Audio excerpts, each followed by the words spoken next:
Hello everyone, welcome to my channel the turning point. তো এই ভিডিওতে আমরা ওয়েস্ট বেঙ্গল বোর্ডের ক্লাস 5 এর ইংলিশে বিয়ন্ড ব্যারিয়ার্স বলে যে চ্যাপ্টারটা আছে সেটি ডিসকাস করব। গল্পটা খুব সহজ ভাষায় তোমাদের কাছে আমি এক্সপ্লেন করব যাতে কোনো কনফিউশন না হয় গল্পটা বুঝতে তোমাদের। তারপরে আমি কোয়েশ্চেন আনসার ডিসকাস করব, আনসার কিভাবে লিখতে হয় সেই ব্যাপারেও তোমাদের কিছু টিপস আমি দেব, গ্রামার ডিসকাস করব এবং রাইটিং ডিসকাস করব, রাইটিং এর আনসার তোমাদের আমি প্রোভাইড করব। তো গল্পটা শুরু করার আগে তোমাদের বলে রাখি গল্পটা দুজন মহৎ ভারতীয়র ব্যাপারে। একজন হলেন রাকেশ শর্মা, প্রথম ভারতীয় পুরুষ যিনি মহাকাশে গিয়েছিলেন, এবং কল্পনা চাওলা, প্রথম ভারতীয় মহিলা যিনি মহাকাশে গিয়েছিলেন। এই দুজন মহান ব্যক্তি কোথায় জন্মান, তারা কোন স্কুলে পড়াশোনা করেছিলেন, তাদের অবদান, তাদের কীর্তি, এই সব কিছুই আমরা এই চ্যাপ্টার থেকে জানতে পারবো। চ্যাপ্টারটা খুবই ইন্সপিরেশনাল, খুব ভালো চ্যাপ্টার, অনেক শিক্ষণীয় বিষয় আছে এখানে। তো তোমাদের ভালো লাগবে, সাথে থাকো। চলো আস্তে আস্তে এবার আমরা রিডিং পড়া স্টার্ট করি। ইট ওয়াজ সানডে, দিনটা ছিল রবিবার।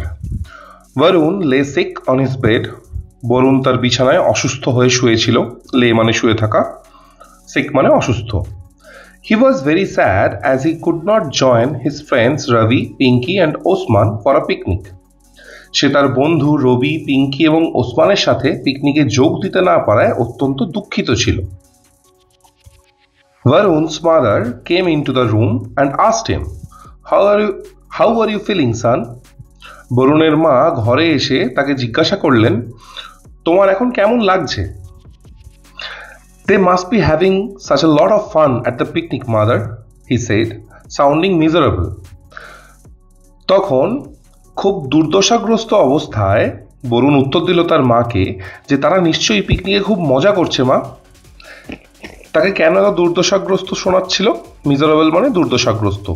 কারণ তাকে দুর্দশাগ্রস্ত এই কারণেই শোনাচ্ছিল যে সে মানসিকভাবে তো দুঃখিত ছিলই, কারণ সে তার বন্ধুদের সাথে পিকনিকে যেতে পারেনি, আর শারীরিকভাবেও সে অসুস্থ ছিল। তো শারীরিক ও মানসিক দুদিক থেকেই সে বিপর্যস্ত অবস্থায় ছিল, সেই কারণে তাকে খুব মিজারেবল সাউন্ড করছিল। তো যাই হোক, মা তখন তার মনটাকে ভালো করার জন্য কি বললেন? Don't be sad Varun, here is something for you that will lift your spirits. দুঃখ করো না বরুণ, মন খারাপ করো না, তোমার জন্য এমন কিছু রয়েছে যা তোমার মনোবল বাড়াবে। লিফট ইউর স্পিরিটস মানে হচ্ছে মনোবল বাড়ানো। She gave him a book on India's space travels. তিনি তাকে ভারতের মহাকাশ ভ্রমণের উপর একটি বই দিলেন। On the cover of the book was a picture of Rakesh Sharma, the first Indian in space. বইয়ের কাভারে, বইয়ের প্রচ্ছদে একটা ছবি ছিল, যে ছবিটি ছিল রাকেশ শর্মার। রাকেশ শর্মা ছিলেন প্রথম ভারতীয় যিনি মহাকাশে পাড়ি দিয়েছিলেন। As soon as Varun started reading the book, he forgot all about his sadness. বইটা পড়া শুরু করা মাত্রই সে তার সমস্ত দুঃখের কথা ভুলে গেল। Varun came to know that Rakesh Sharma was born in 1949 in Patiala in the state of Punjab. Varun জানতে পারল যে রাকেশ শর্মা 1949 সালে পাঞ্জাব রাজ্যের পাটিয়ালা বলে একটি জায়গায় জন্মগ্রহণ করেছিলেন। He was educated at St. George's Grammar School, Hyderabad and Kendriya Vidyalaya, Tirumalagiri, Hyderabad. তিনি হায়দ্রাবাদের সেন্ট জর্জ গ্রামার স্কুল এবং হায়দ্রাবাদেরই কেন্দ্রীয় বিদ্যালয় তিরুমালাগিরিতে পড়াশোনা করেছিলেন। He joined the National Defence Academy as an Air Force cadet in July 1966.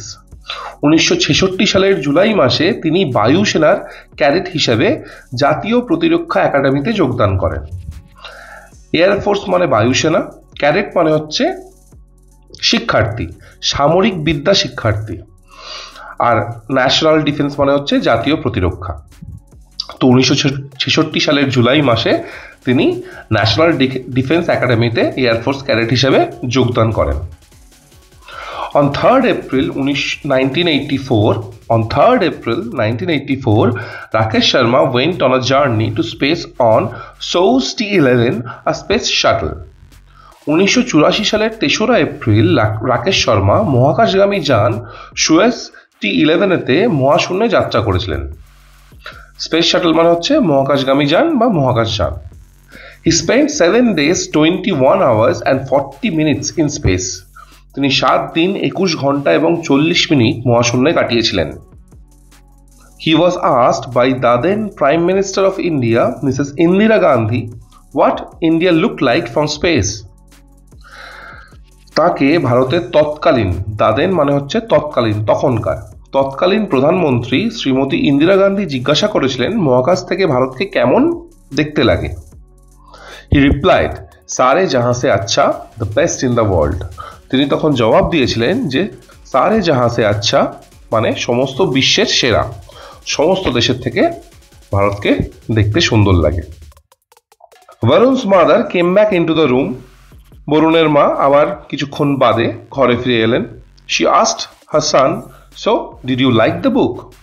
তিনি তার ছেলেকে জিজ্ঞাসা করলেন, তাহলে বইটা কি তোমার পছন্দ হলো? It is a wonderful book, mother, Varun replied happily. Varun খুশি হয়ে মাকে জবাব দিল যে এটি একটি দুর্দান্ত বই মা। I am reading about Rakesh Sharma right now. আমি এখন রাকেশ শর্মার ব্যাপারে পড়ছি। তখন তার মা তাকে বললেন, so you are reading about the first Indian to go to space. তাহলে তুমি এখন সেই প্রথম ভারতীয়র ব্যাপারে পড়ছো যিনি মহাকাশে পা দিয়েছিলেন।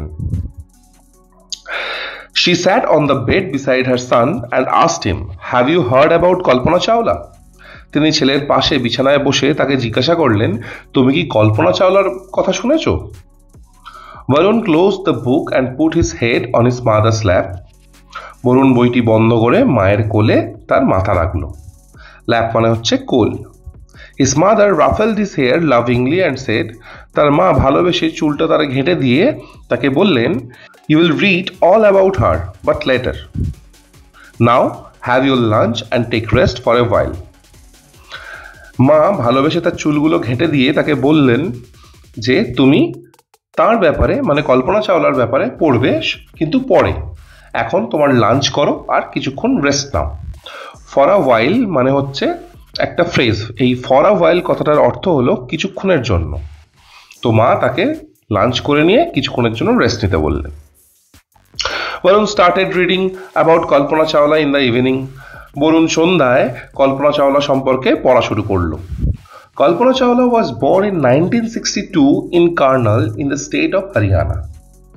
কল্পনা চাওলা 1962 সালে হরিয়ানা রাজ্যের কার্নাল বলে একটি জায়গায় জন্মগ্রহণ করেছিলেন। Nicknamed Montu by her family, she went to school at the age of 3. তার পরিবারের লোকজন তাকে মন্টু ডাকনাম দেয়। তিনি 3 বছর বয়সে স্কুল যাওয়া শুরু করেছিলেন। Later, she studied aeronautical engineering from Punjab Engineering College, India. পরে তিনি ভারতের পাঞ্জাব ইঞ্জিনিয়ারিং কলেজ থেকে বৈমানিক প্রকৌশল নিয়ে পড়াশোনা করেন। এরোনটিক্যাল ইঞ্জিনিয়ারিং মানে বৈমানিক প্রকৌশল। In 1982, Kalpana went to the USA to study at the University of Texas at Arlington. 1982 সালে কল্পনা আর্লিংটনের টেক্সাস বিশ্ববিদ্যালয়ে পড়তে মার্কিন যুক্তরাষ্ট্রে যান। In 1988, she took up the job of a research scientist at NASA Ames Research Center in Sunny Valley, California. 1988 সালে তিনি ক্যালিফোর্নিয়ার Sunnyvale NASA Ames research সেন্টারে গবেষণা বিজ্ঞানীর কাজ গ্রহণ করেছিলেন। In November 1996, Kalpana joined the STS-87 mission aboard Space Shuttle Columbia. 1996 সালের নভেম্বরে কল্পনা স্পেস শাটল কলম্বিয়ার উপরে STS-87 মিশনে যোগ দিয়েছিলেন। The mission flew in November-December 1997, during which Kalpana spoke with the then Prime Minister of India, Mr. Inderjit K. Gujral, from the orbit. 1997 সালের নভেম্বর-ডিসেম্বরে মিশনটি উড়েছিল। সেই সময় কল্পনা কক্ষপথ থেকে, অরবিট মানে হচ্ছে কক্ষপথ থেকে ভারতের তৎকালীন প্রধানমন্ত্রী মিস্টার ইন্দ্রজিৎ কে গুজরালের সাথে কথা বলেছিলেন। রাকেশ শর্মা বলেছিলেন শ্রীমতী ইন্দিরা গান্ধীর সাথে, কল্পনা চাওলা বললেন ইন্দ্রজিৎ কে গুজরালের সাথে। On 16 January 2003, Kalpana again went into space. 16 জানুয়ারি 2003 সালে কল্পনা আবার মহাকাশে যাত্রা করেন। She was on board the Space Shuttle Columbia. After a successful flight, Columbia was lost with its crew during re-entry into Earth's atmosphere on 1st February 2003. তিনি Colombia মহাকাশ শাটলটিতে মহাকাশযানটিতে ছিলেন। একটি সফল উড়ানের পরে সাকসেসফুল ফ্লাইট মানে হচ্ছে সফল উড়ান। একটি সফল উড়ানের পরে 2003 সালের 1 ফেব্রুয়ারি কলম্বিয়া পৃথিবীর বায়ুমণ্ডলে পুনরায় প্রবেশের সময় তার ক্রুদের সাথে মানে তার কর্মীদের সাথে হারিয়ে যায় মহাবিশ্বে, অর্থাৎ প্রাণ হারায়। A hill on Mars and a star in deep space have been named after কল্পনা। মঙ্গল গ্রহের একটি পাহাড় এবং গভীর মহাকাশের একটি তারা কল্পনার নামে নামকরণ করা হয়েছে। কল্পনা চাওলার এই যে অবদান, তার এই যে কীর্তি, তার এই যে স্বার্থত্যাগ, এটাকে চিরস্মরণীয় করে রাখার জন্য, কল্পনা চাওলার প্রতি সম্মান জ্ঞাপনের জন্য এই পদক্ষেপ নেওয়া হয়। তোমরা যদি এই ব্যাপারে আরো জানতে চাও তাহলে ইন্টারনেটে সার্চ করতে পারো, এই ব্যাপারে আরো অনেক তথ্য তোমরা পেয়ে যাবে। Anyway, her story shows the value of hard work and sincerity that is remembered even when one is no more. তার গল্প অর্থাৎ কল্পনা চাওলার এই যে জীবন কাহিনী আমাদের কি দেখায়, কি শেখায়, যে একজন মানুষ যদি মারাও যান, তার কঠোর পরিশ্রম এবং তার আন্তরিকতার কথা চিরস্মরণীয় হয়ে থেকে যায়, ইতিহাসের পাতায় স্থান করে নেয়। মানুষ হয়তো দৈহিকভাবে আমাদের মাঝখানে বেঁচে থাকতে পারে না, কারণ মানুষের শরীর সময়ের সাথে সাথে ক্ষয়প্রাপ্ত হয়, মানুষের বয়স বাড়ে, কিন্তু মানুষের অবদান, মানুষের কীর্তি ইতিহাসের পাতায় সবসময় স্থান করে নেয়। তার সেই অবদানের কথা, তার সেই কীর্তির কথা বিশ্বের মানুষ যুগ যুগ ধরে, বছরের পর বছর ধরে উদাহরণ দিয়ে যায়, মনে রাখে। তো এই ছিল আমাদের গল্প। হোপফুলি তোমরা সকলে বুঝতে পেরেছো, তোমাদের কোনো কনফিউশন নেই গল্পটার ব্যাপারে। গল্পটা হোপফুলি তোমাদের ভালো লেগেছে, শিক্ষণীয় বিষয় আছে গল্পটিতে, অনেক আমাদের ইন্সপায়ার করে গল্পটা। তোমরা যদি এনাদের ব্যাপারে আরো বিশদে জানতে চাও, যেটা আগেও বললাম, তোমরা ইন্টারনেটে সাহায্য নিতে পারো। এনাদের ব্যাপারে অনেক কিছু আর্টিকেলস, অনেক লেখা, অনেক কিছু তথ্য তোমরা পেয়ে যাবে সেখানে। তো যাই হোক, চলো আমরা কোয়েশ্চেন আনসারে ফিরি, কোয়েশ্চেন আনসার গুলো সলভ করার চেষ্টা করি। সো অ্যাক্টিভিটি 1 এ আমাদের কি বলেছে? বলেছে let's find out facts about Rakesh Sharma and write it down. Rakesh শর্মার ব্যাপারে কিছু তথ্য আমাদের টেক্সট থেকে বের করে সেগুলো লিখতে হবে। কি কি তথ্য লিখতে হবে? Place of birth, Rakesh Sharma কোথায় জন্মেছিলেন, ইয়ার অফ বার্থ, কত সালে জন্মেছিলেন, name of schools attended, Rakesh Sharma কোন কোন স্কুলে পড়াশোনা করেছিলেন, year of joining the National Defence Academy, National Defence একাডেমিতে তিনি কোন সালে যোগদান করেন, আর total time his spent in space, মহাকাশে তিনি টোটাল কত টাইম কাটিয়েছিলেন। এই ইনফরমেশন গুলো আমাদের টেক্সট থেকে খুঁজে বার করতে হবে। তো চলো বার করা যাক। তো এই হচ্ছে আনসার। জন্মেছিলেন Rakesh Sharma Patiala in the state of Punjab. Punjab স্টেটের পাটিয়ালা বলে একটি জায়গায় তিনি জন্মান। কোন সালে জন্মেছিলেন? 1949। কোন কোন স্কুলে তিনি গিয়েছিলেন, অ্যাটেন্ড করেছিলেন? সেন্ট জর্জ গ্রামার স্কুল, যেটা কিনা হায়দ্রাবাদে ছিল, এবং কেন্দ্রীয় বিদ্যালয় তিরুমালাগিরি, এটাও হায়দ্রাবাদেই ছিল। এই দুটো স্কুল তিনি অ্যাটেন্ড করেন।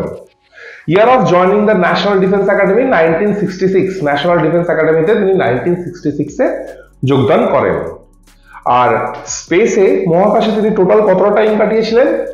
7 days 21 hours and 40 minutes, 7 দিন 21 ঘন্টা 40 minute. It's a huge time to be spent in the space. তো এই গেল অ্যাক্টিভিটি 1। এবার যাব আমরা অ্যাক্টিভিটি 2 এর দিকে। তো অ্যাক্টিভিটি 2 স্টার্ট করছি। অ্যাক্টিভিটি 2 তে ট্রু ফলস লিখতে বলা হয়েছে। টেক্সটের ইনফরমেশনের উপর বেস করে আমাদের ট্রু ফলস লিখতে হবে। তো ফার্স্ট লাইন কি দিয়েছে? The space shuttle was named Soyuz T11।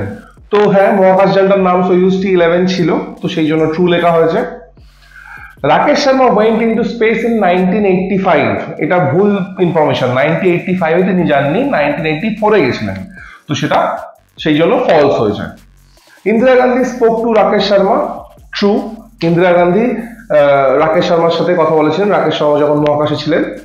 তিনি সারে জাহাঁ সে আচ্ছা বলেছিলেন, যে ইন্ডিয়াকে কেমন দেখতে লাগে যখন ইন্দিরা গান্ধী জিজ্ঞেস করেন, তখন রাকেশ শর্মা বলেছিলেন সারে জাহাঁ সে আচ্ছা, যেটা আমরা পড়েছি অলরেডি, তো ট্রু হয়েছে। Varun got the book on India's space travels from his mother, এটাও আমরা জানি সত্যি ঘটনা। বরুণের যখন শরীর খারাপ হয়েছিল, সে পিকনিকেও জয়েন করতে পারেনি বন্ধুদের সাথে, সে মন খারাপ করেছিল, তার মা তাকে এই বইটা দিয়েছিল, তো ট্রু হলো সেই কারণে। আর লাস্ট হচ্ছে কি ওসমান বরুণ ওয়ার ফ্রেন্ডস, এটাও ট্রু। আমরা আগেই ফার্স্টেই পড়েছি যে ওসমান বরুণ পিঙ্কি এরা সব একটা বন্ধুদের গ্রুপ ছিল, যারা কিনা পিকনিক করতে যাচ্ছিল, কিন্তু বরুণের শরীর খারাপের জন্য বরুণ যেতে পারেনি। তো লাস্টের ইনফরমেশনটা ট্রু ট্রু হলো। তো তাহলে কি দেখা গেল, বি বাদে বাদ বাকি সবকটা ট্রু আর বি এরটা ফলস। চলো এবার নেক্সট অ্যাক্টিভিটির দিকে যাওয়া যাক।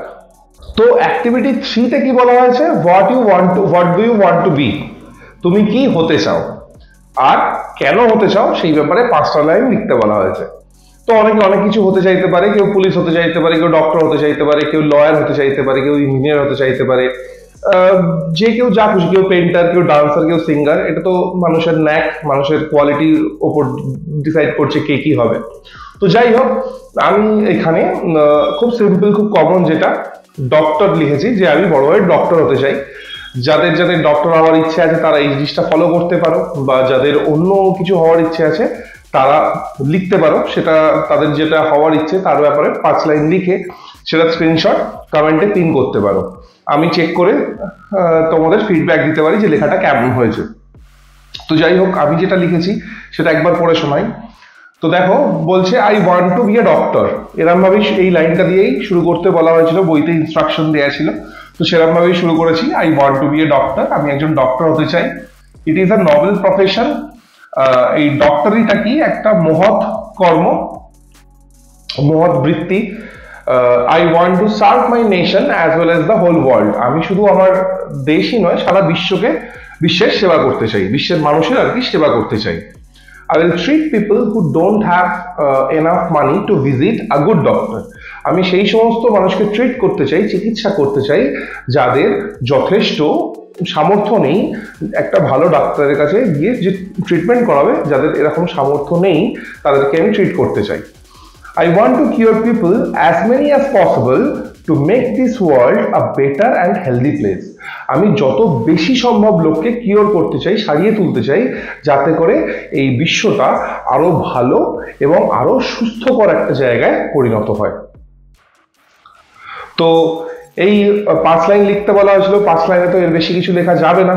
আর হোপফুলি তোমাদের লেখাটা মানে বুঝতেও কোনো অসুবিধা হবে না, খুব সহজ ভাষায় লেখা আছে, সহজ লাইন কনস্ট্রাকশন, সহজ করে লেখা আছে। লাইন খুব একটা জটিল লাইনও নয়, শব্দও খুব একটা শক্ত আমি ইউজ করিনি।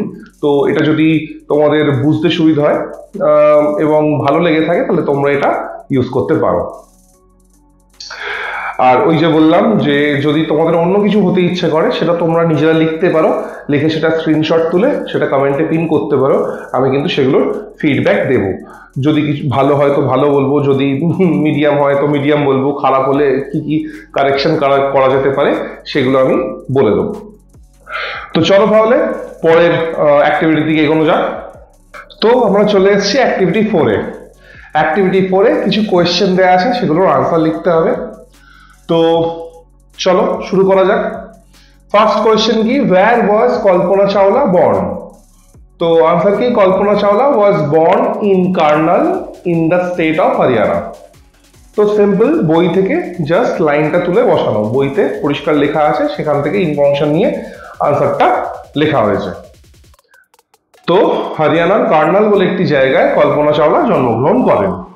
আচ্ছা, নেক্সট কোয়েশ্চেন কি, wire did Kalpana go in 1982? 1982 সালে কল্পনা কোথায় গিয়েছিলেন?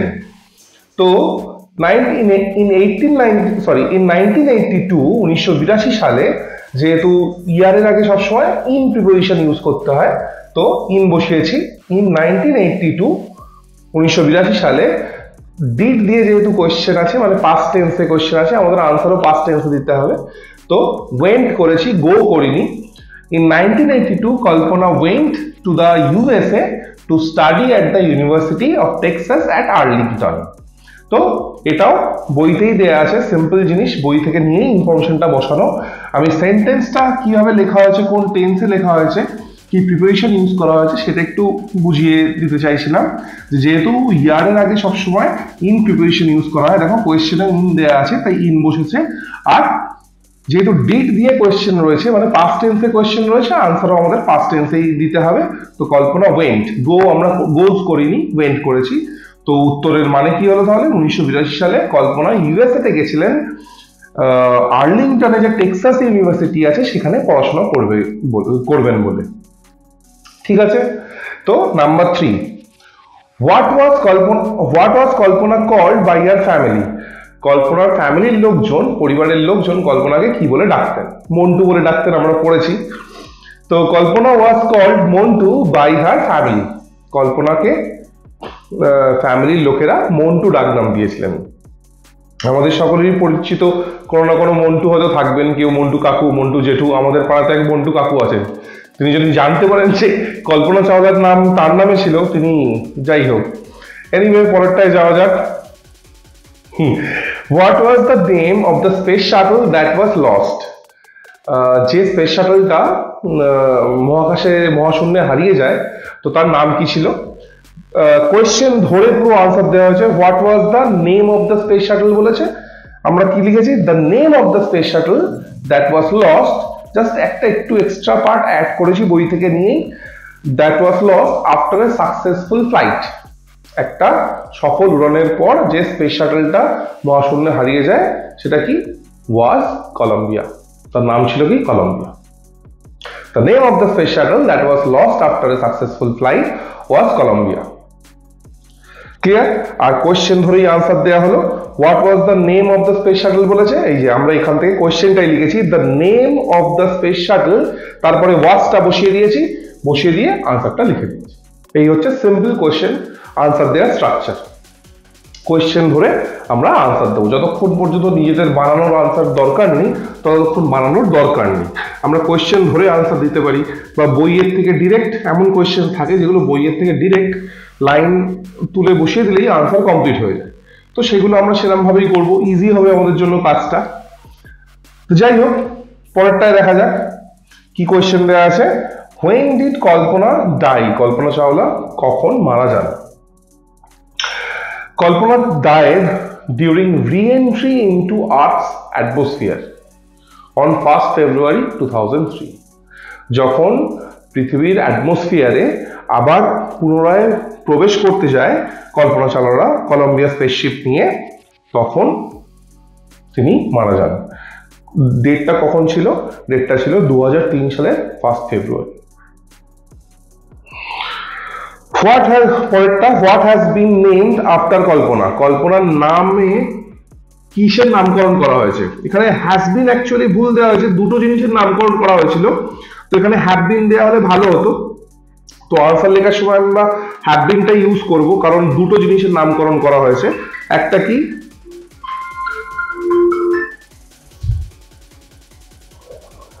What has been named after Kalpana. তো এখানে হ্যাজ বিন দিয়ে কোয়েশ্চেন করা হয়েছে, এই কোয়েশ্চেনটা হ্যাভ বিন হলে ভালো হতো, কারণ দুটো জিনিসের নামকরণ করা হয়েছে কল্পনা চাওলার নামে। একটা কি? এ হিল অন মার্স, আর একটা a star in deep space.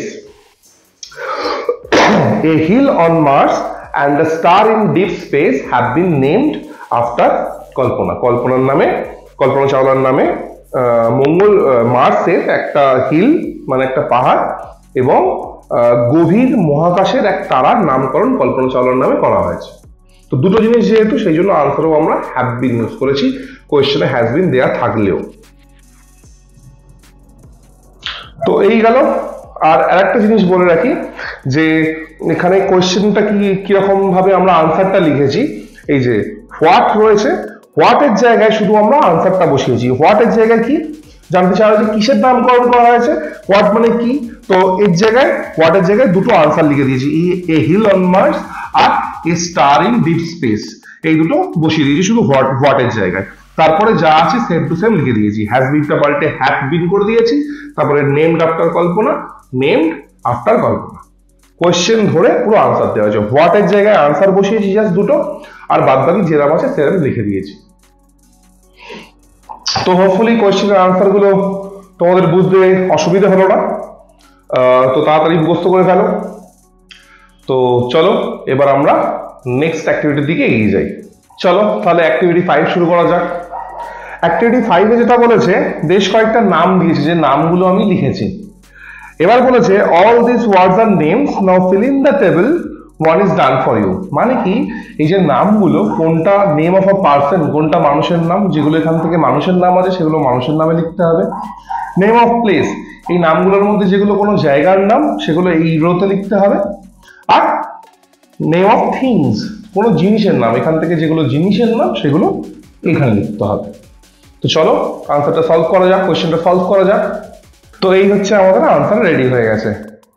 Name of person, এখান থেকে মানুষ কে কে ছিল এই ওয়ার্ড যেগুলো দিয়েছিল তার মধ্যে? পিঙ্কি, রবি, রাকেশ, কল্পনা, বরুণ, ওসমান। কোন কোন জায়গার নাম দেওয়া ছিল? India, USA, Haryana, California. আর থিংস, কোন কোন জিনিস দেওয়া ছিল? Columbia, Soyuz, T11। এই দুটোই হচ্ছে স্পেস শাটল ছিল। তো এই দুটো হয়ে গেল থিংস। চলো এবার অ্যাক্টিভিটি 6 দেখি। চলো এবার তাহলে অ্যাক্টিভিটি 6 এর দিকে যাওয়া যাক। অ্যাক্টিভিটি 6 হচ্ছে আমাদের কি ফিল ইন দ্য ব্ল্যাঙ্কস করতে হবে। গল্প থেকে ইনফরমেশন জোগাড় করে ফিল ইন দ্য ব্ল্যাঙ্কস গুলো, শূন্যস্থান পূরণগুলো আমাদের করতে হবে। তো প্রথম কোয়েশ্চেন কি দিয়েছে? The first Indian in space was. মহাকাশে প্রথম ভারতীয় কে গিয়েছিলেন? কে ছিলেন সেই প্রথম ভারতীয় যিনি মহাকাশে গেছিলেন? নাম লিখতে হবে আমাদের। কল্পনা টুক আপ দ্য পজিশন। কল্পনা কি পজিশন নিয়েছিলেন? মানে তিনি তো একটা কাজে জয়েন করেছিলেন, তিনি কোন পজিশনে কাজে জয়েন করেছিলেন? তো সেইটা লিখতে হবে। কল্পনা স্টোরি শোজ। কল্পনা চাওলার গল্প আমাদের দেখায়, কি দেখায় সেটাও লিখতে হবে বই থেকে খুঁজে, গল্প থেকে খুঁজে। The Indian Prime Minister Kalpana talked to was. কল্পনা চাওলা তৎকালীন যিনি ভারতীয় প্রধানমন্ত্রী ছিলেন, সেই সময় যিনি ভারতীয় প্রধানমন্ত্রী ছিলেন তার সাথে তো কথা বলেছিলেন মহাকাশ থেকে। তো সেই ভারতীয় প্রধানমন্ত্রী সেই সময়কার সেই নামটা লিখতে হবে। তো চলো তাহলে আমরা গল্প থেকে কোয়েশ্চেনের আনসারগুলো খুঁজে বের করে ফেলি। আচ্ছা, তো চলো আনসারগুলো দেখে নিই। প্রথম ভারতীয় যিনি মহাকাশে গিয়েছিলেন তিনি কে ছিলেন? Rakesh Sharma. Kalpana took up the position, তিনি কি পজিশনে কাজে জয়েন করেছিলেন? Of research scientist at NASA. নাসাতে তিনি গবেষণা বিজ্ঞানীর পদে কাজে যোগদান করেছিলেন। কল্পনা স্টোরি শোজ, কল্পনা চাওলার গল্প আমাদের কি দেখায়? দেখায় the value of hard work and sincerity. কঠোর পরিশ্রম এবং আন্তরিকতা। সিনসিয়ারিটি মানে আন্তরিকতা, আর হার্ড ওয়ার্ক মানে কঠোর পরিশ্রম। তো কঠোর পরিশ্রম এবং আন্তরিকতার মূল্য দেখায়, যে এই দুটো জিনিসের মূল্য কতটা হতে পারে। The Indian Prime Minister Kalpana talked to was. কে ছিলেন সেই প্রাইম মিনিস্টার তখনকার সময় যার সাথে কল্পনা কথা বলেছিলেন? তিনি হলেন মিস্টার ইন্দ্রজিৎ কে গুজরাল। চলো এবার অ্যাক্টিভিটি 7 করি। সো এবার আমরা অ্যাক্টিভিটি 7 এ পৌঁছে গেছি। অ্যাক্টিভিটি 7 কি দেয়া আছে? একটা বক্স দেয়া আছে, তোমরা আমাদের বইতে দেখতে পাবে। তার বাঁ দিকে আর ডান দিকে দুদিক মিলিয়ে কিছু ইনফরমেশন দেয়া আছে। বাঁ দিকে দেয়া আছে the first man in space, আর ডান দিকে তার নাম দেয়া আছে। বাঁ দিকে দেয়া আছে দেখো বক্সের মধ্যে, বাঁ দিকে the first woman in space, মহাকাশে প্রথম মহিলা। ডান দিকে তার নাম দেয়া আছে ভ্যালেন্টিনা তেরেস্কোভা। তো জাস্ট এই ইনফরমেশন গুলোকে একটা লাইনের মতো করে লিখতে হবে। কিভাবে লাইনের মতো করে লিখতে হবে? একটা এক্সাম্পল বইতেই দেয়া রয়েছে, যেটা যে ফার্স্ট ম্যান ইন স্পেস দেয়া আছে, একদম ফার্স্ট এক্সাম্পলটা। তারপরে একটা জাস্ট ওয়ার্ড বসাতে হয়েছে, তারপরে ডান দিকে যে নামটা লেখা আছে ইউরি গ্যাগারিন সেটা লিখে দিয়েছে। মানে বক্সের বাঁ দিকে আর বক্সের ডান দিকে যে লেখা আছে সেম লেখা হয়েছে, মাঝখানে শুধু একটা ওয়ার্ড বসাতে হয়েছে।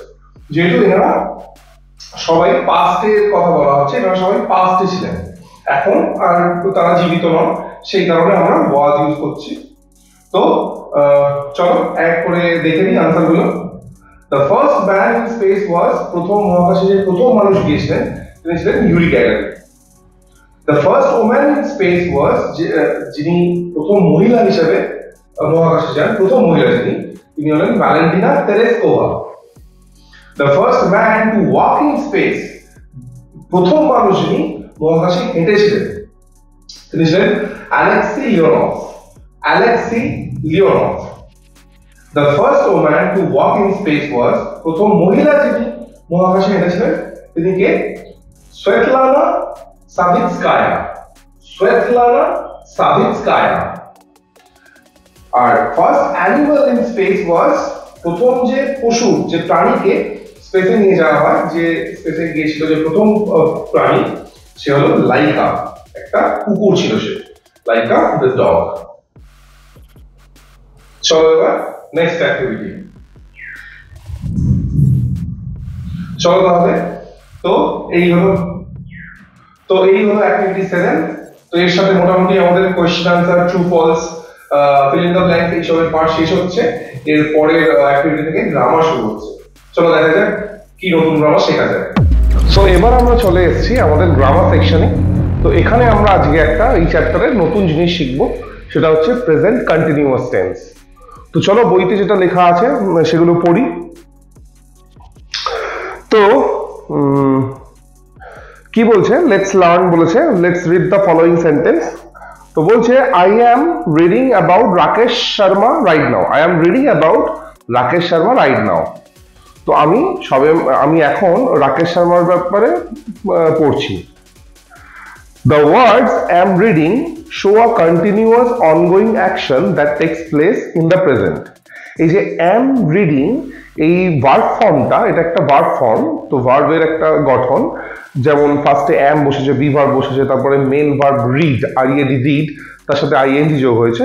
এটা একটা ভার্বের ফর্ম, ভার্বের গঠন।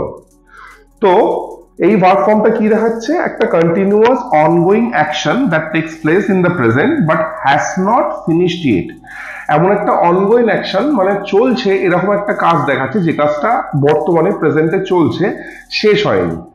তো এইরকম একটা কাজের কথা বলছে। এই যে অ্যাম রিডিং, এই ভার্ব ফর্মটা দিয়ে এমন একটা ভার্বের মানে একটা কাজের কথা বলা হচ্ছে যে কাজটা বর্তমানে এই মুহূর্তে চলছে, শেষ হয়ে যায়নি। Such verb forms are called present continuous tense. এই ধরনের verb ফর্মকে বলা হয় present continuous tense। তো ব্যাপারটা আরেকটু আমি ক্লিয়ার করে বলি যে এই যে present continuous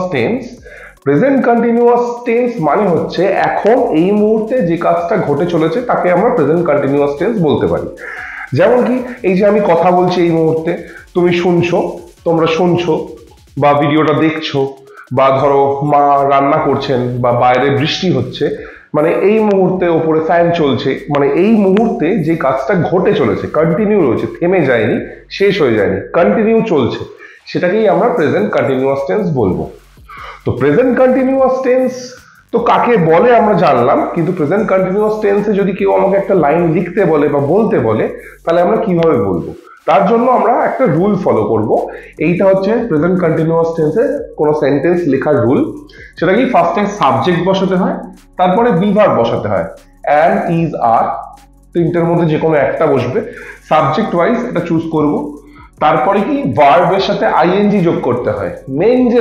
মেন ভার্ব মানে কি, যেগুলো দিয়ে ডাইরেক্ট কাজ করা বোঝায়। ইট, স্লিপ, রান, টক, শাউট, সিং, সুইম, প্লে, মানে যে ওয়ার্ডগুলো দিয়ে আমরা ডাইরেক্ট কাজ করার নামকে মানে কাজ করাকে বোঝাচ্ছে, সেগুলোকে আমরা মেন ভার্ব বলি। তো মেন ভার্বের সাথে আইএনজি যোগ করতে হবে, তারপরে রেস্ট মানে বাকি যেটা রয়েছে সেন্টেন্সে সেটা লিখে দিতে হবে। এক্সাম্পল দিচ্ছি, দেখো, আমি ভাত খাচ্ছি, মানে কি আমি এই মুহূর্তে, কথাটা শুনে মনে হচ্ছে না আমি এই মুহূর্তে ভাত খাচ্ছি। তো এটা প্রেজেন্ট কন্টিনিউয়াস টেন্স। দেখো সাবজেক্ট লিখেছি কে, আমি, এখানে মানে কাজটা কি হচ্ছে, ভাত খাওয়া। তো আমি যেহেতু কাজ করছি, আমি সাবজেক্ট, এই যে আই সাবজেক্ট লিখেছি, সাবজেক্ট বসেছে ফার্স্টে। সাবজেক্টের পরে কি বসবে, বি ভার্ব। তো আই এর সাথে কি বি ভার্ব বসে, অ্যাম বসে। প্রেজেন্ট টেন্সে অবভিয়াসলি প্রেজেন্ট টেন্সে বি ভার্ব হচ্ছে অ্যাম, ইজ, আর, আই এর সাথে কি বসবে, অ্যাম। তারপরে কি, খাচ্ছি, খাওয়া হচ্ছে ইট, তার সাথে আইএনজি যোগ করে দিয়েছি, ইটিং। তারপরে রেস্ট, বাকি যেটা পড়ে আছে কি, ভাত, রাইস লিখে দিয়েছি, আই অ্যাম ইটিং রাইস। তারা খেলছে, কারা কাজ করছে, কারা খেলছে, তারা হচ্ছে কি সাবজেক্ট। তারা, এই যে সাবজেক্ট ফার্স্টে লিখতে হয়, দে লিখলাম। দের সাথে, দে প্লুরালের সাথে কি ভার্ব হয়, আর, লিখে দিয়েছি আর। তারপরে কি, খেলা হচ্ছে মেন ভার্ব প্লে, তার সাথে আইএনজি যোগ করে দিয়েছি, দে আর প্লেইং। এখানে আর এক্সট্রা কিছু পড়ে নেই, তাই কিছু লেখার দরকারও নেই। নেক্সট কি, রিয়া গান গাইছে। রিয়া কি একজন, সিঙ্গুলার, রিয়া সাবজেক্ট লিখলাম। সাবজেক্টের পর বি ভার্ব বসে, রিয়া একজন, সিঙ্গুলার সাথে বি ভার্ব হচ্ছে ইজ, বসিয়ে দিয়েছি ইজ। তারপরে কি, গান গাইছে, গাওয়া হচ্ছে কি ভার্ব, সিং লিখেছি, তার সাথে আইএনজি লিখেছি, সিঙ্গিং। তারপরে হচ্ছে কি বাকিটা, গান, সং বসিয়ে দিয়েছি, মানে রিয়া ইজ সিঙ্গিং সং। তাহলে বোঝা যাচ্ছে ফার্স্টে আমরা সাবজেক্ট গুলো লিখছি, তারপরে সাবজেক্ট দেখে তার সাথে যে বি ভার্ব চুজ করতে হবে। যেমন আই এর সাথে আমি কি বি ভার্ব বসিয়েছি, অ্যাম। দে প্লুরাল, দের সাথে আর বসে, প্লুরাল বি ভার্ব বসিয়েছি। রিয়া, রিয়া হচ্ছে সিঙ্গুলার সাবজেক্ট, এর সাথে সিঙ্গুলার বিভার্ব ইউজ করতে হবে। সিঙ্গুলার বিভার্ব কি? ইজ, সেটা বসিয়েছি। তারপরে ভার্বের সাথে আইএনজি যোগ করতে হয়। ইটের সাথে আইএনজি যোগ করে ইটিং করেছি, প্লের সাথে আইএনজি যোগ করে প্লেইং করেছি, সিং এর সাথে আইএনজি যোগ করে সিঙ্গিং করেছি। তারপরে যেটা রেস্ট মানে যেটা বাকি পড়ে আছে সেগুলো বসিয়েছি। তো এই হচ্ছে আমাদের প্রেজেন্ট কন্টিনিউয়াস টেন্সের সেন্টেন্স লেখার নিয়ম। এই রুলটা ফলো করে আমাদের প্রেজেন্ট কন্টিনিউয়াস টেন্সের সেন্টেন্স লিখতে হবে। আচ্ছা, এই গেল হচ্ছে প্রেজেন্ট কন্টিনিউয়াস টেন্স কাকে বলে এবং প্রেজেন্ট কন্টিনিউয়াস টেন্সে আমরা কিভাবে সেন্টেন্সটা লিখবো সেগুলো শিখলাম। এবার আর একটা ছোট্ট জিনিস, আরো কিছু জিনিস জানার ব্যাপার আছে। এখানে যেটা দিয়েছে প্রেজেন্ট কন্টিনিউয়াস টেন্সের মোটামুটি ভাবে 3টে ব্যবহার আমরা এখানে শিখতে পারবো। সরি, তো চলো কি কি ব্যবহার হয়, প্রেজেন্ট কন্টিনিউয়াস টেন্স আমরা কোন কোন জায়গায় ব্যবহার করতে পারি সেটা আগে দেখে নিই। তো বলছে কি, we use the present continuous tense to talk about activities that are ongoing. যেটা আমরা এক্ষুনি বললাম, প্রেজেন্ট কন্টিনিউয়াস টেন্স আমরা কখন ইউজ করি? যখন কোনো কাজ এই মুহূর্তে ঘটে চলেছে বোঝাচ্ছে তখন আমরা ইউজ করি। যেটা এইটা এখন করলাম, আমি এই মুহূর্তে ভাত খাচ্ছি, তারা খেলছে, এখন রিয়া এখন গান গাইছে। এটা এখানে এক্সাম্পল দিয়েছে, the boys are playing on the field, মানে কি ছেলেরা মাঠে খেলছে, মানে এই মুহূর্তে কাজটা চলছে। এই গেল প্রেজেন্ট কন্টিনিউয়াস টেন্সের ফার্স্ট ব্যবহার, যে এই মুহূর্তে যে কাজটা চলছে তাকে আমরা প্রেজেন্ট কন্টিনিউয়াস টেন্স বলবো। 2 নম্বর ব্যবহার কি দেখো, বলছে we can also use the present continuous tense to talk about activities happening around in the present. চলো সেকেন্ড পয়েন্টটা দেখি। সেকেন্ড পয়েন্টে কি বলছে, we can also use the present continuous tense to talk about activities happening around in the present and not necessarily at this very moment. মানে বলছে কোনো কাজ যেটা বর্তমানে ঘটছে, কিন্তু এরকম প্রয়োজন নয় যে এই মুহূর্তেই ঘটতে হবে। এই মুহূর্তে যেমন কি আমি কথা বলছি, তোমরা ভিডিওটা দেখছো, শুনছো, তো এই মুহূর্তেই যে কাজটা চলছে সেটা নাও হতে পারে, কিন্তু বলে না যে আজকাল আমি এই কাজটাই করছি বা আজকাল আমি এই জিনিসটাই করছি। তো ওই সেন্সটাকে আমরা প্রেজেন্ট কন্টিনিউয়াস টেন্স দিয়ে ইউজ করতে পারি। যেমন ধরো আমি বললাম, ধরো 2 বন্ধু গ্রীষ্মের ছুটিতে বাড়িতে আছে, তো 2জন বন্ধুই গল্পের বই পড়ার খুব শখ। তো একজন সুকুমার রায়ের বই পড়ছে আর একজন রবীন্দ্রনাথ ঠাকুরের বই পড়ছে। তো 2 বন্ধু সকালবেলা করে বই পড়ে। এবার তাদের মধ্যে রাত্রেবেলা ফোনে কথা হচ্ছে। ফোনে এক বন্ধু জিজ্ঞেস করছে, কি রে তুই কি করছিস এখন, কি পড়ছিস? সে বলছে, আমি তো এখন রবীন্দ্রনাথ ঠাকুরের বই পড়ছি। তুই কি বই পড়ছিস? আমি এখন সুকুমার রায়ের বই পড়ছি। তার মানে কি, এখন এই মুহূর্তে তারা পড়ছে না, তারা সকালে করে বই পড়ে, রাত্রে তাদের ফোনে কথা হচ্ছে। তারা তো এই মুহূর্তে তো পড়ছে না, কিন্তু প্রেজেন্ট টাইমে মানে আজকাল এটাই চলছে তাদের। একজন সুকুমার রায়ের লেখা বই পড়ছে, একজন রবীন্দ্রনাথ ঠাকুরের লেখা বই পড়ছে। তো ওটাই যে এই মুহূর্তে অ্যাট দ্য ভেরি মোমেন্ট হয়তো চলছে না, কিন্তু আজকাল এটাই ঘটছে, এটাই তারা করছে। তো সেই জন্য আমরা প্রেজেন্ট কন্টিনিউয়াস টেন্স ইউজ করব। এখানেও আমরা প্রেজেন্ট কন্টিনিউয়াস টেন্স ইউজ করতে পারি, ফরম্যাট আমাদের সেম থাকবে। এখানে কি এক্সাম্পল দিয়েছে, I am reading a really interesting book now. ওই যেরকম আমি এক্সাম্পল দিলাম ওরকম টাইপেরই একটা এক্সাম্পল রয়েছে, যে আমি এখন একটা খুব ইন্টারেস্টিং বই পড়ছি। এরকম নয় যে এই মুহূর্তে পড়ছে, কিন্তু আজকাল আমি এটাই পড়ছি আর কি, এটাই বোঝাতে চাইছে। আচ্ছা, তো পুলিশ সেকেন্ড পয়েন্টটা ক্লিয়ার হলো, সেকেন্ড কোন জায়গায় আমাদের প্রেজেন্ট কন্টিনিউয়াস টেন্স আমরা ইউজ করতে পারি। আচ্ছা, এবার চলো থার্ড পয়েন্টটা দেখি। থার্ড পয়েন্টটাই কি বলছে, the present continuous tense is also used to talk about activities about to happen in the near future, especially for future events that are already planned. মানে কি, প্রেজেন্ট কন্টিনিউয়াস টেন্স সেরকম জায়গাতে use করা হয় যেখানে কোনো কাজ এই মুহূর্তে হয়তো চলছে না, কিন্তু নিয়ার ফিউচার মানে অদূর ভবিষ্যতেই ঘটতে চলেছে। বেশি আর দেরি নেই, অদূর ভবিষ্যতেই ঘটতে চলেছে যে কাজটা, এই মুহূর্তে চলছে না কিন্তু খুব তাড়াতাড়ি ঘটবে। বা কোনো কাজ প্ল্যান করা হয়ে গেছে যে এই দিন করা হবে বা এই দিন ঘটবে কাজটা, এইরকম ক্ষেত্রে আমরা প্রেজেন্ট কন্টিনিউয়াস টেন্স ইউজ করতে পারি। মানে এই মুহূর্তে ঘটছে না, কিন্তু অলরেডি প্ল্যান করা হয়ে গেছে যে কাজটা আমরা এদিন করব, বা কোনো কাজ অদূর ভবিষ্যতেই ঘটতে চলেছে, হবে কিছুদিনের মধ্যেই ঘটবে বা করে ফেলবো আমরা, এই ক্ষেত্রেও আমরা প্রেজেন্ট কন্টিনিউয়াস টেন্স ইউজ করতে পারি। এক্সাম্পল কি দিয়েছে দেখি, Polly is coming for dinner tomorrow. Polly কালকে ডিনারের জন্য আসছে, মানে এই মুহূর্তে কিন্তু পলি আসছে না, কালকে আসবে। তো এটা অদূর ভবিষ্যৎ, খুব তাড়াতাড়ি ঘটতে চলেছে আমরা জানি। তো এক্ষেত্রেও আমরা প্রেজেন্ট কন্টিনিউয়াস টেন্স ইউজ করতে পারবো। যেমন I am going to go to Delhi next week, আমি নেক্সট উইকে দিল্লি যেতে চলেছি। I am going to open a shop next month, আমি পরের মাসে একটা দোকান খুলতে চলেছি। মানে এই মুহূর্তে আমি খুলছি না, কিন্তু অদূর ভবিষ্যতে খুলবো, অলরেডি প্ল্যান করা হয়ে গেছে।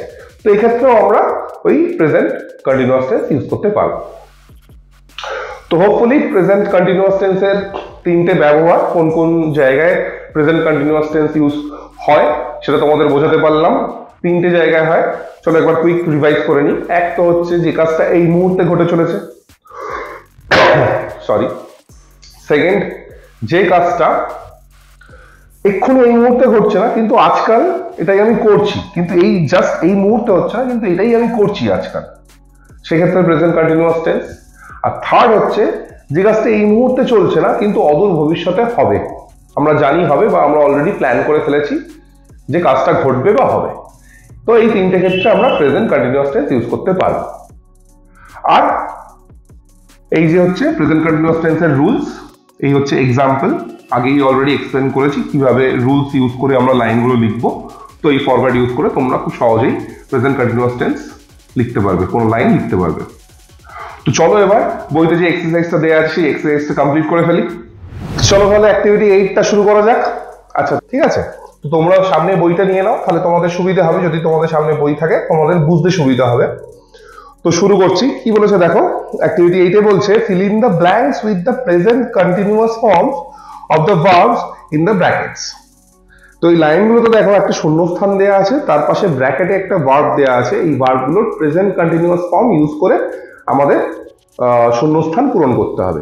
কিভাবে করব দেখো, প্রত্যেকটা সাবজেক্ট দেয়া আছে প্রত্যেকটা লাইনে, তো সাবজেক্টের পাশে শূন্যস্থান দেয়া আছে, ব্ল্যাঙ্কটা দেয়া আছে।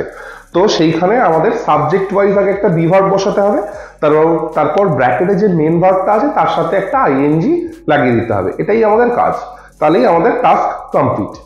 তো চলো আমরা শুরু করি। বলছে Reena dash study for her exams at the moment. Reena singular, তাই আমরা বি ভার্ব কি ইউজ করব, ইজ। রিনা ইজ, স্টাডির সাথে আইএনজি অ্যাড করে দেবো, Reena is studying for her exams at the moment. বোঝা গেল, Reena is studying for her exam at the moment. তাহলে এই হয়ে গেল আমাদের লাইনটা কমপ্লিট, এবং লাইনের মানে হচ্ছে যে রিনা তার এক্সামের জন্য এই মুহূর্তে পড়াশোনা করছে। তো এই মুহূর্তে কোনো কাজ চলছে, তাই প্রেজেন্ট কন্টিনিউয়াস টেন্স হয়েছে। Number 2, where dash you meet Ravi next week. এখানে জিজ্ঞেস করছে আর কি, রবিকে নেক্সট উইকে তুমি কোথায় মিট করছো। তাহলে সাবজেক্ট হচ্ছে ইউ, ইউ এর সাথে কি ভার্ব ইউজ হয়, আর, বি ভার্ব হচ্ছে আর। তাহলে where are you meet ING meeting, where are you meeting Ravi next week, রবির সাথে তুমি নেক্সট উইকে কোথায় দেখা করছো। বোঝা গেল লাইন কনস্ট্রাকশন। এটা একটা ইন্টারোগেটিভ সেন্টেন্স, তাই আগে বি ভার্ব বসেছে, হোয়ার আর বসেছে আগে, তারপরে সাবজেক্ট ইউ বসেছে। যদি অ্যাসার্টিভ সেন্টেন্স নর্মাল সেন্টেন্স হতো তাহলে আগে ইউ বসতো তারপরে আর বসতো। এনিওয়ে, তো আর এখানে লাইনটা কোন মানে কি সময়কে বোঝাচ্ছে, প্রেজেন্ট কন্টিনিউয়াস তো বটেই, কিন্তু কোন টাইপটাকে, তিনটে তো টাইপ আমরা শিখলাম প্রেজেন্ট কন্টিনিউয়াস এর, কোন টাইপটাকে ডিনোট করছে, যে তুমি নেক্সট উইকে রবির সাথে কোথায় দেখা করছো। এক্ষুনি কোনো কাজ চলছে না কিন্তু আসন্ন ভবিষ্যতে কোনো কাজ আমাদের প্ল্যান করা হয়েছে এবং সেটা ঘটতে চলেছে, তো সেই জিনিসটাকে বোঝাচ্ছে। তো সেই কারণে আমরা এটা প্রেজেন্ট কন্টিনিউয়াস টেন্সে লিখতে পারি।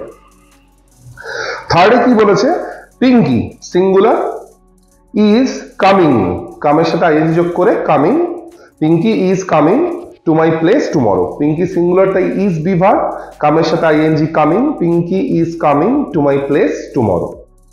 আচ্ছা, তো এখানে কোন সেন্সে ইউজ হলো, যে এক্ষুনি কোনো কাজ ঘটছে না কিন্তু আগামীকাল ঘটবে, মানে কি অদূর ভবিষ্যতের কথা হচ্ছে, তাই প্রেজেন্ট কন্টিনিউয়াস টেন্সে লাইনটা লেখা হয়েছে।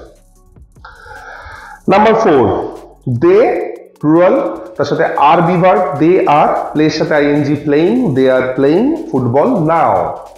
মানে কি এই মুহূর্তের কাজ, কোনো কাজ চলছে সেটা বোঝানো হচ্ছে, এই মুহূর্তে তারা খেলছে, তো present continuous tense. Number 5, the company, একটা কোম্পানির কথা হচ্ছে, সাবজেক্ট সিঙ্গুলার, তাই বিভার্ব হবে is. The company is finish ING finishing, the company is finishing their project this week, এই কোম্পানিটা এই উইকে তাদের প্রজেক্ট কমপ্লিট করছে। তার মানে কি হয়তো এই মুহূর্তে করছে না কোম্পানিটা, কিন্তু এই উইকে তাদের এটাই কাজ, এই উইকে তারা এটাই করবে বা এটাই তাদের মানে করতে হবে, তারা করতে থাকবে। তো সেই কারণে আমরা যেহেতু এই মুহূর্তে হচ্ছে না কিন্তু প্রেজেন্টে তারা এটাই মানে করছে বা যাই হোক, মানে এটার সাথেই রয়েছে, এই প্রজেক্টটা শেষ করা নিয়ে তারা লেগে পড়ে রয়েছে, সেই জন্য যেহেতু কন্টিনিউয়েশন রয়েছে, প্রজেক্টটা কমপ্লিট করাটা কন্টিনিউ করতে হবে, তো এই মুহূর্তে এই প্রেজেন্টে, তো সেই কারণে আমরা প্রেজেন্ট কন্টিনিউয়াস টেন্স এটা ইউজ করেছি। she subject singular, is be verb, eat ing eating, she is eating oysters for lunch, সে লাঞ্চে oysters খাচ্ছে। তো এই মুহূর্তে এটা বলতে পারো যে হচ্ছে, বা এরকমও হতে পারে যে সে লাঞ্চে oysters খেতে চলেছে, মানে কি এটা অদূর ভবিষ্যতের প্ল্যানিংও হতে পারে, বা এই মুহূর্তে ঘটছে এটাও বোঝানো যেতে পারে এটা দিয়ে, তো প্রেজেন্ট কন্টিনিউয়াস টেন্স হয়েছে।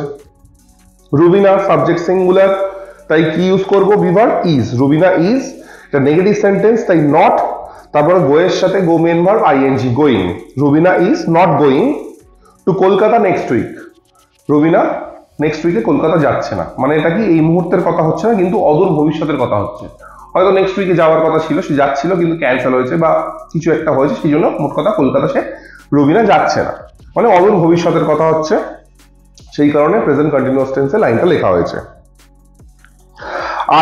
আই এর সাথে, আই সিঙ্গুলার কিন্তু বিভার্ব কি ইউজ হয়, আই এর সাথে ইজ তো হয় না, অ্যাম হয়, I am working on a special report today, আমি আজকে একটা স্পেশাল রিপোর্টের ব্যাপারে, স্পেশাল রিপোর্টের উপরে কাজ করছি, এটা প্রেজেন্ট কন্টিনিউয়াস টেন্সও হতে পারে, প্রেজেন্ট কন্টিনিউয়াস টেন্স তো হবেই, মানে এই মুহূর্তে ঘটছে এটাও বলতে পারে, বোঝানো যেতে পারে, আবার কি আজকে সারাদিনে আমি এটাই করছি, এটাও বোঝানো যেতে পারে, মানে এই মুহূর্তে না করলেও এই প্রেজেন্টে, মানে আজকে সারাদিনে আমি এটাই করছি, তো সেই সেন্সে এটা প্রেজেন্ট কন্টিনিউয়াস টেন্স হতেই পারে। Number 9, we subject plural, be verb are, এটা আবার negative sentence, we are not cooking dinner this evening because we are eating out, আমরা আজকে ইভিনিং এ ডিনার রান্না করছি না কারণ আমরা বাইরে খাচ্ছি, এটা এই মুহূর্তে কাজটা ঘটছে না কিন্তু অদূর ভবিষ্যতে ঘটছে, আমাদের ফিউচার যেটা আসন্ন ভবিষ্যৎ তার প্ল্যানিংটার কথা বলছি, তো দ্যাটস ওয়াই এটা আমরা প্রেজেন্ট কন্টিনিউয়াস এর লাইনটা ইউজ করেছি, we are not cooking dinner. Varun subject singular, is walk ING walking, Varun is walking to school right now, Varun এই মুহূর্তে স্কুলের দিকে হেঁটে যাচ্ছে, তো এটা তো বোঝাই যাচ্ছে এই মুহূর্তের কথা হচ্ছে, তো সেই কারণে প্রেজেন্ট কন্টিনিউয়াস টেন্স তো হবেই, এই মুহূর্তে কাজটা চলছে, বরুণ এই মুহূর্তে স্কুলের দিকে হেঁটে যাচ্ছে, তো কি হবে, Varun is walking to school right now. So এই ছিল আমাদের অ্যাক্টিভিটি 8, হোপফুলি তোমাদের লাইন কনস্ট্রাকশন বোঝাতে পারলাম সবকিছু, এবং কোন লাইনটা কোন সেন্সকে ডিনোট করছে, কোন সেন্সে ইউজ হচ্ছে, কেন প্রেজেন্ট কন্টিনিউয়াস হচ্ছে, একটা লাইনে এই কারণে প্রেজেন্ট কন্টিনিউয়াস হচ্ছে, অন্য লাইনে অন্য কারণে প্রেজেন্ট কন্টিনিউয়াস হচ্ছে, এগুলো সব তোমাদের ক্লিয়ারলি সহজভাবে বোঝালাম, হোপফুলি তোমাদের আর কোনো প্রবলেম নেই। তো চলো তাহলে এবার আমরা রাইটিং পার্টের দিকে এগিয়ে যাই। তো এবার চলে এসেছি আমরা অ্যাক্টিভিটি 9 এ রাইটিং পার্টে। তো রাইটিংটা কি দেয়া ছিল একটু দেখে নিই। বলেছে right 6 connected sentences about your experience of seeing the night sky. বলছে 6টা সেন্টেন্স লিখতে হবে, রাত্রেবেলা তুমি আকাশ দেখেছো এবং তোমার কি এক্সপিরিয়েন্স হয়েছে সেই এক্সপিরিয়েন্স নিয়ে 6টা লাইন লিখতে হবে। অপশন দিয়ে দেওয়া আছে, এই হিন্টস গুলো ইউজ করে আমরা এই লেখাটা রাইটিংটা লিখতে পারি। কি কি হিন্টস দেওয়া আছে, টাইম অফ সিইং, তুমি কখন আকাশ দেখেছিলে, place from where you looked, কোন জায়গা থেকে তুমি আকাশটাকে দেখেছিলে, হাউ দ্য স্কাই লুকড, আকাশটা কেমন দেখতে লাগছিল, আদার থিংস দ্যাট ইউ স, তুমি আর আকাশ ছাড়াও আর কি কি জিনিস দেখেছিলে বা আকাশের মধ্যে আর কি কি জিনিস দেখেছিলে, সাউন্ডস অফ দ্য নাইট, রাত্রের সাউন্ড কেমন ছিল, ইয়োর ফিলিংস, আর তোমার অনুভূতি কি হয়েছিল। তো এই 6টা পয়েন্টের উপর বেস করে 6টা লাইন আমাদের লিখতে হবে। তো আমি একটা জিনিস লিখেছি, খুব সহজ করে লেখার চেষ্টা করেছি, দেখো তোমাদের কেমন লাগে। তো আমি লিখেছি, last night I went to the roof of our house after dinner and I looked at the sky from there. গত রাত্রেবেলা আমি ডিনারের পর ছাদে গেছিলাম আমার বাড়ির, এবং সেখান থেকে আকাশের দিকে তাকিয়েছিলাম। It was a starry bright and beautiful night. এটা একটা স্টারি মানে হচ্ছে তারায় ভর্তি আকাশ, ব্রাইট উজ্জ্বল এবং সুন্দর, মানে এটা একটা তারায় ভর্তি সুন্দর উজ্জ্বল একটা আকাশ ছিল গত রাত্রেবেলা। And the stars were twinkling, twinkling মানে মিটমিট করে জ্বলা, তারাগুলো মিটমিট করে জ্বলছিল। I also saw a shooting star, আমি আর একটা তারা ঝরা দেখেছিলাম। হয় না আকাশে তারা একটা জায়গা থেকে একটা জায়গায় একটু সরে যেতে দেখি, বা মুভিতেও এরকম দেখে থাকবো, তো সেটাও আমি দেখেছিলাম এবং একটা উইশ করেছিলাম। মানে এরকম যখন তারা খসা আমরা দেখি তখন বলে না চোখ বন্ধ করে একটা উইশ করলে সেই উইশটা তোমার মনের ইচ্ছেটা পূরণ হয়ে যায়। তো আমি সেটাই লিখেছি যে I also saw a shooting star and made a wish, আমি একটা তারা ঝরা দেখেছিলাম এবং একটা প্রার্থনা করেছিলাম, একটা ইচ্ছে প্রকাশ করেছিলাম। The sound of the night was mysterious, mysterious মানে লিখে দিয়েছি রহস্যজনক। রাত্রেবেলার যে সাউন্ড, আমি শব্দ আমি শুনতে পাচ্ছিলাম, প্রকৃতির যে শব্দ ছিল রাত্রেবেলা সেটা খুব রহস্যজনক ছিল। The starry night and the sound of nature, এই যে তারায় ভর্তি ঝলমলে আকাশ এবং প্রকৃতির আওয়াজ, took me to a world of imagination, আমাকে একটা ইমাজিনেশন মানে কল্পনা, আমাকে একটা কল্পনার জগতে নিয়ে চলে যায়। I really felt amazing to do this, আমি এই যে ছাদে গিয়ে তারা দেখেছিলাম এই জিনিসটাকে আমি দিস বলেছি, মানে আমি এটা করতে পেরে খুব অ্যামেজিং বোধ করেছিলাম, দারুণ লেগেছিল আমার। এই হয়ে গেল আমার লেখা। তো আর একটা জিনিস লক্ষ্য করে দেখো, যেহেতু গত রাত্রেবেলার কথা বলেছি, আমি পুরো লাইনগুলো সবকটা পাস্ট টেন্স ইউজ করেছি, যেমন ওয়েন্ট ইউজ করেছি, ওদিকে আই লুকড ইউজ করেছি, ইটের পর ওয়াজ ইউজ করেছি, ওয়্যার ইউজ করেছি, এখানে অলসো স ইউজ করেছি। এগুলো সব করা দেখবে প্রত্যেকটা লাইনে যে ভার্ব ইউজ করা আছে সেগুলো পাস্ট টেন্স, যেহেতু আমি গত রাত্রের এক্সপিরিয়েন্সের কথা বলছি।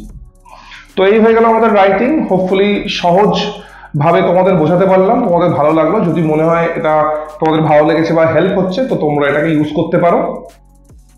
আর যদি তোমাদের নিজের থেকে কিছু লিখতে ইচ্ছা হয়, ইউ আর অলওয়েজ ওয়েলকাম, তোমরা লিখে ফটো তুলে তার স্ক্রিনশটটা তোমরা যদি কমেন্টে পিন করো, আমি ফিডব্যাক দেবো। So that's it. তো এই ছিল আজকে আমাদের ক্লাস। গল্পের এক্সপ্লানেশন হলো, কোয়েশ্চেন আনসার ডিসকাশন হলো, গ্রামার সেকশন আর রাইটিং সেকশনও কভার করা হলো। হোপফুলি খুব সহজে তোমাদের কাছে সবকিছু এক্সপ্লেন করতে পেরেছি। তোমাদের পুরো চ্যাপ্টারটার ব্যাপারে কোনো আর প্রবলেম নেই, কোনো কনফিউশন নেই। যদি তোমাদের কোনো জায়গায় বুঝতে অসুবিধা হয়ে থাকে, যদি কোনো কনফিউশন থাকে, কোনো প্রবলেম থাকে, অতি অবশ্যই তোমরা কমেন্টে তোমাদের কোয়েশ্চেন করো, তোমাদের কনফিউশন কি জানিও, আমি সেই কনফিউশন ক্লিয়ার করব, আমি সেই কোয়েশ্চেনের উত্তর দেবো, কোনো অসুবিধা নেই। আর যদি মনে হয় এই ভিডিওটা তোমাদের হেল্প করেছে, তোমাদের ভালো লেগেছে ভিডিওটা, তাহলে ভিডিওটিকে লাইক করো, শেয়ার করো, আর এইরকম আরো ভিডিও পাওয়ার জন্য আমার চ্যানেলটাকে সাবস্ক্রাইব করে নিও। Thank you very much, have a good day.